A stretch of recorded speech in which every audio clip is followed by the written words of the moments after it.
Since the console launched in March 2017, Nintendo has maintained consistent quality with the Switch's library.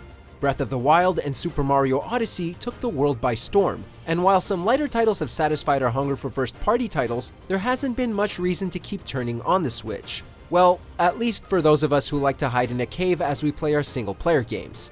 While Cadence of Hyrule was a fun little romp for Ty, there hasn't been much reason for him to power up the Switch again. Until we told him to play the allegedly 200-hour game that is Fire Emblem 3 Houses. Does the game shed the Switch's current reputation as a party toy? Will it turn our young and curmudgeon writer into a Fire Emblem fan? Welcome to MojoPlays, and this is Ty's review of Fire Emblem 3 Houses.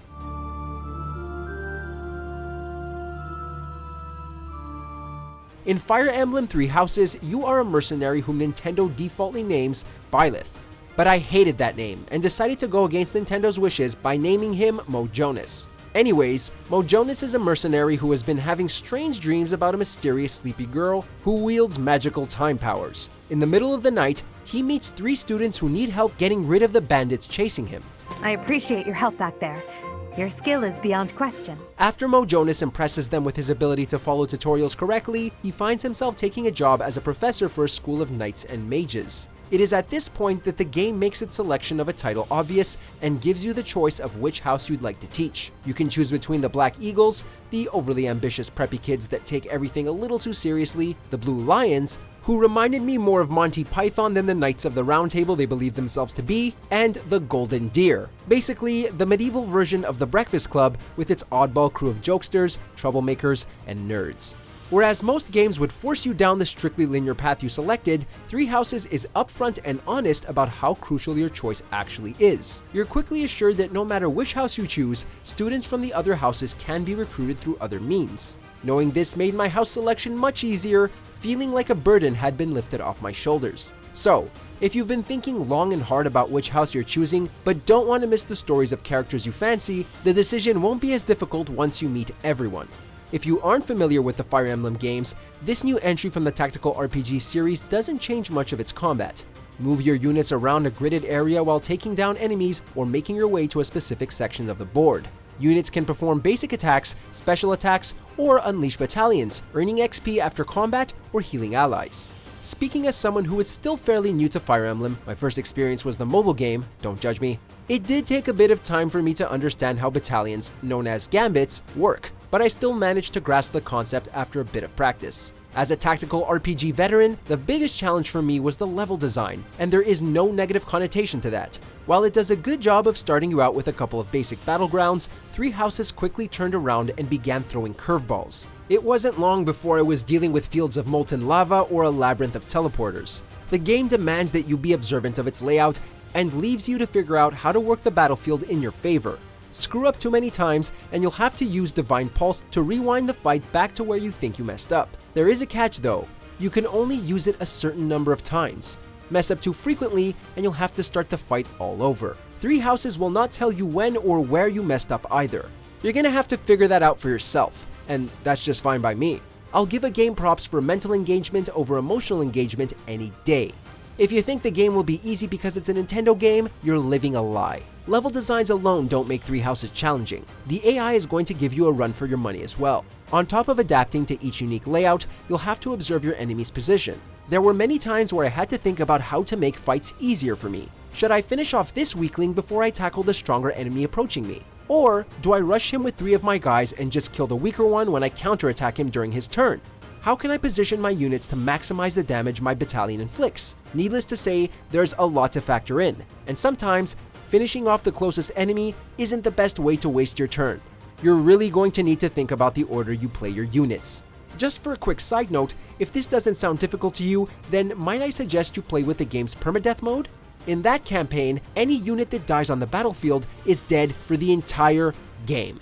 So if you let a student die, have fun playing through the rest of the game with that on your guilty conscience. Of course, you'll be doing more than clashing blades and watching battalions literally trample enemies. Outside of missions, you'll be spending time at the monastery, educating your students whilst completing side quests, participating in school festivities, or trying to return any lost items you found since no one seems to keep track of their crap. If you aren't aware of the phrase, relaxing is a paradox, then you'll get to experience it firsthand in 3 Houses. You don't get endless hours of dining with students or training with other professors. Each week, you get one day to do whatever you want, whether that's exploring the campus to scavenge for items, hold seminars to increase your skills, or take your students out to fight bandits. In my case, it was picking up lost items and wondering how no one can keep track of their shit. Think carefully about what you want to do though, because whichever you choose will take up the whole day. Afterwards, it's back to lecturing and planning lessons. Although, there is a way to increase the number of activities you could do in a day. Teaching, spending time with students, and completing side quests will increase your professor rank, and each time you rank up, you'll earn individual points to spend on extra battles or doing more activities. It sounds like a lot to consider, but if you played something like Persona 5, you should feel right at home. To give you an idea of how I increased my professor rank, I spent a lot of time with the students by helping them with errands, giving them advice, or educating them in areas they were most interested in. To me, this is what makes Three Houses so enjoyable.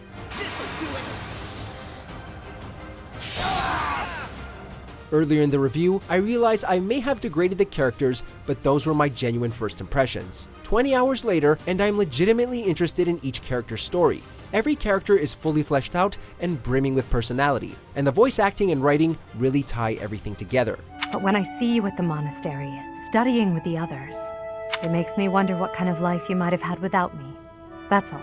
The best part about these characters is how you can affect them through your teachings. You know how educators will talk about how proud they are of their students' accomplishments? Well, there were a handful of times where I caught myself smiling and clapping when a student landed a critical hit or avoided a potentially fatal attack. Yes, I got super invested, and I am a total dork.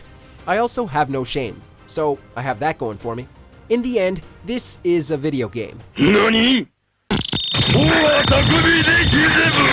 And if there was any complaint worth mentioning, it is the graphics. They're not unbearably horrendous, but they're not exactly giving off current-gen visuals either. Some characters will have detailed hair and outlines while other parts of their models look unfinished.